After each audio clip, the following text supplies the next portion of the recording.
Season 7 Malayalam jail nomination കഴിഞ്ഞു. അപ്പോൾ ഞാൻ കുറച്ച് കാര്യങ്ങൾ പറഞ്ഞിട്ടുണ്ടായിരുന്നു മുന്നത്തേക്ക് വീഡിയോ ഇട്ടപ്പോൾ. അതിലൊരു കാര്യം മെൻഷൻ ചെയ്യാൻ വിട്ടുപോയി. ജിസേലിനെ പറ്റി തന്നെയാണ്. അപ്പോൾ ജിസേലിനെയൊക്കെ വോട്ട് ചെയ്ത് വിട്ടപ്പോൾ ഭയങ്കര വിഷമം വന്ന് ബാത്റൂം ഏരിയയിൽ പോയി നിന്ന് കരയുന്നുണ്ട്. അപ്പോൾ അതല്ല ഞാനിവിടെ പറയാൻ വന്നത്.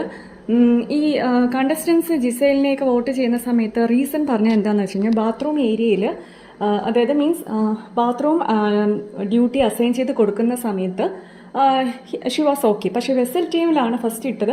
പക്ഷേ അതിൻ്റെ കയ്യിൽ മുറിവുള്ളത് കാരണം എനിക്കത് ചെയ്യാൻ പറ്റില്ല എന്ന് പറഞ്ഞ ആൾ ബാത്റൂം ടീമിലിട്ട് ഷി സെഡ് ഓക്കെ ചെയ്യാമെന്ന് പറഞ്ഞു.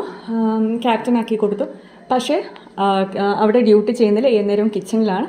പിന്നെ നെവിനും ബാത്റൂം ടീമിലായിരുന്നു. പക്ഷേ നെവിൻ്റെ ഡ്യൂട്ടീസ് ചെയ്യുന്നില്ല. അത് ചെയ്യിപ്പിക്കേണ്ട ജോലി ആർക്കായിരുന്നു? ജിസേലിനായിരുന്നു. പക്ഷെ അതും ചെയ്തിട്ടില്ല.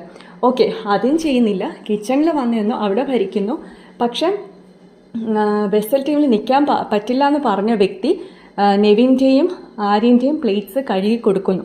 അത് എന്തുകൊണ്ട് എന്ന് ചോദിക്കുന്നു. അപ്പോൾ ജിസേലിൻ്റെ ഒരു തിരിച്ചുള്ള റിപ്ലൈ ആണ്, അതെനിക്ക് ഈ പ്ലേറ്റ്സ് ഒക്കെ കഴുകി വെക്കാൻ പറ്റും, പക്ഷേ വലിയ വെസലൊന്നും എനിക്ക് കഴുകി വെക്കാൻ പറ്റത്തില്ല.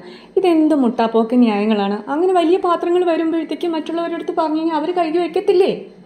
ഒരാൾ മാത്രമല്ലല്ലോ വെസൽ ടീമിലുള്ളത്. ഇതൊക്കെ മുട്ടാപ്പോക്ക് ന്യായങ്ങളാണ്. എന്തല്ലേ?